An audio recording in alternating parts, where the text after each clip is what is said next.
All right, this is one of these crazy things in life that's hard to understand. I don't know how they do it. These bars and chains at Walmart are $20 for a whole bar and chain. And they only do it in the springtime when they do their garden center supplies. Then they switch out to other things, and then you can't buy them anymore. But I try to buy a couple of these to stay ahead of the game. 14 inchers, like I have on here, are 17 something. They don't make a 12 inch is what I'd really like, but then they sell chains that are 10 inches. So the deal is I switched out my quarter pitch carving bar for my 3/8 EP chain sprocket. And now I want to do detail, but I don't have a short 3/8 bar. They had these 14-inch bars at Walmart with a chain for $18. And they had double boxes of 10-inch chains for near nothing. So what I'm going to do is I'm going to modify the 14-inch bar to run the 10-inch chain in order to have detail with the 3/8 EP. So many of you are thinking, why didn't you just buy a 10-inch bar? Well, they didn't have any. And then you think, well, why take the time to do this? And that is because it won't take very long. And it's going to work out well. And I like doing stuff like this. So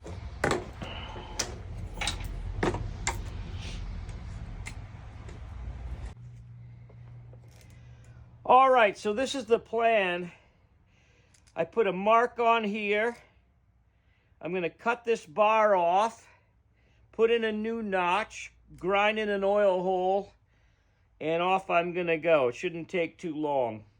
So I should say, back in the day, they made these bars big with a big end on them, and then they dealt with the kickback, and they were dangerous. This is an old bar here. So in the industry, they changed for these homeowner type bars, making this narrow point on here, narrow tip, which reduces the kickback and makes it much safer. Now these spot welded bars with a single rivet don't last all that long, but for $20 and to be able to make tight radiuses, these things are they're well worth it. I mean, even if they blow out in a month, that's like, it's well worth it. So I'm kind of excited to make my own 10-inch bar with these narrow tips. And that's why I'm using these. It's hard to find a bar with a narrow tip like this. They didn't have it in the shorter bar. I just figured I'll just make my own.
All right, so that's like 10 minutes. It's off center, but it's working. Let's see if it'll slide on. Oh yeah, it slides on. Freaking awesome. All right, well, let's see if the chain will fit on here now. Hopefully it will.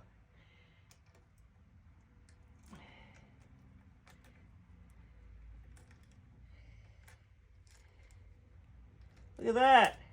Woo!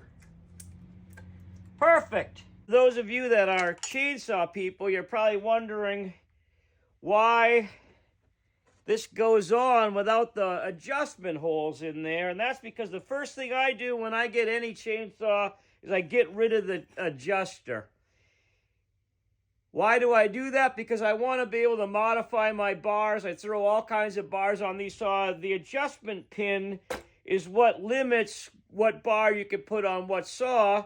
So I don't have to put in those holes. Now those holes also work as an oiler hole, so I do need to put an oiler hole in here, and I could do that with the cutoff tool also.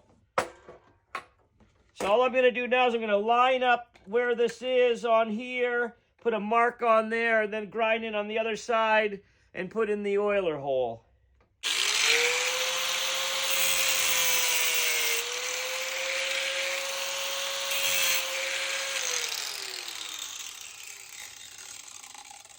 All right, now what I've done is not quite gone all the way through yet because I don't want to make this too thin in here. And I'm going to use my screwdriver and the hammer and punch that thin piece of metal through.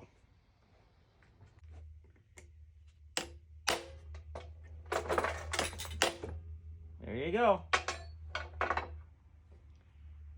There you go. There's a hole all the way through. Perfect.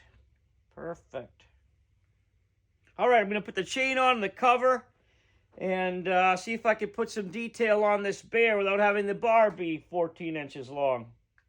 All right, now, some of you might be wondering, without the adjustment screws, how do you tighten the chain on the bar? That's pretty easy. This works just like a slot tool here. So I can put the screwdriver in this slot here, tighten it, pull it back just a little bit, and then tighten it up. So the adjustment pin does help keep the bar from sliding back, but in reality, they don't really slide back with the friction from the bolts closing down on the bar.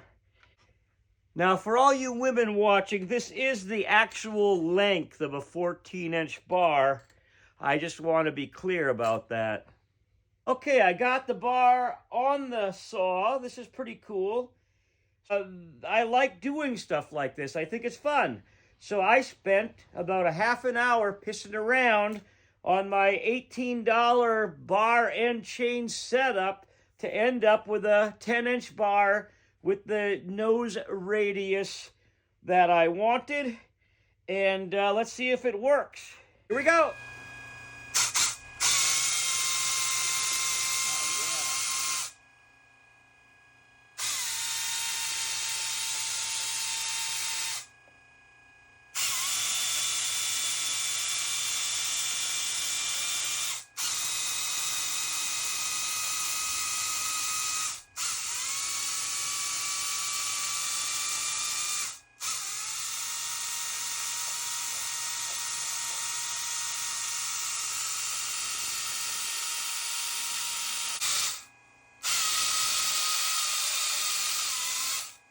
Awesome! So the chain's got to break in a little bit. There's paint on here. The chain's got to get the oil in it. But it's going to work great. I'm excited. Woo!